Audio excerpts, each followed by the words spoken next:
మాది శ్రీకాకుళం జిల్లాలో ఒక చిన్న పల్లెటూరు. మా ఊరు గురించి చెప్పాలంటే మాత్రం అసలు మాటలే సరిపోవు. మా బ్రతుకు చూస్తే చాలా సింపుల్గా ఉంటుంది, కానీ దాని లోపల చూస్తే మాత్రం చాలా గొప్ప విషయాలు ఉంటాయి. మాకు పొలాలే బ్రతుకు. ఉదయాన్నే లేస్తే చాలు పచ్చని వరి పొలాల మధ్య నడవడం, ఆ పొలం గట్టు మీద కూర్చుని ఆకాశాన్ని చూడడం అదొక గొప్ప ఫీలింగ్. మా పల్లెటూరు వాతావరణం చూస్తే చాలా సింపుల్గా ఉంటుంది, చాలా ప్రశాంతంగా ఉంటుంది. Birds chirping, trees whispering, the smell of fresh soil. ఇది కేవలం ఒక ప్రకృతి మాత్రమే కాదు, మా ఆత్మ. కానీ ఈ సింపుల్ లైఫ్లో చాలా స్ట్రగుల్స్ కూడా ఉన్నాయి. ఒక్కోసారి వర్షాలు పడవు, పంటలు ఎండిపోతూ ఉంటాయి, ఒక్కోసారి వరదలు ముంచేస్తూ ఉంటాయి. మాకు అప్స్ అండ్ డౌన్స్ అనేవి చాలా కామన్. కానీ ఎప్పుడు పడిపోయినా సరే మళ్ళీ లేచి నిలబడతాము, ఎందుకంటే మాకు తెలుసు కష్టం లేని జీవితం లేదని. అలాగే మా యువతకు ఉద్యోగాలు దొరకడం కూడా కష్టం. కేవలం వ్యవసాయం మీద మాత్రం ఆధారపడలేం కదా.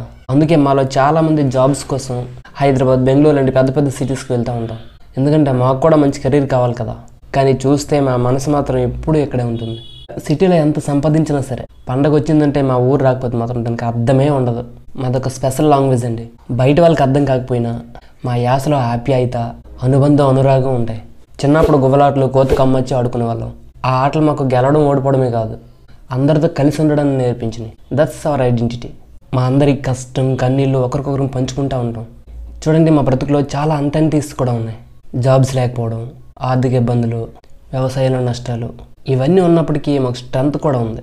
అది మా మట్టితో, మా మనుషులతో, మా సంస్కృతితో మాకున్న అనుబంధం. ఈ కనెక్షన్ మాకు ఒక శక్తినిస్తుంది. మనం ఎంత ఎదిగినా, ఎక్కడికి వెళ్ళినా సరే మన రూట్స్ మాత్రం మర్చిపోకూడదు, ఎందుకంటే మన బలం ఎప్పుడు వేళ్లలోనే ఉంటుంది. కాబట్టి మా శ్రీకాకుళం ప్రజలు కష్టం వచ్చినప్పుడు కృంగిపోకుండా దాన్ని ఒక లెసన్గా తీసుకుని ఇంకా బలంగా తయారవుతాం. That is true spirit of my Srikakulam.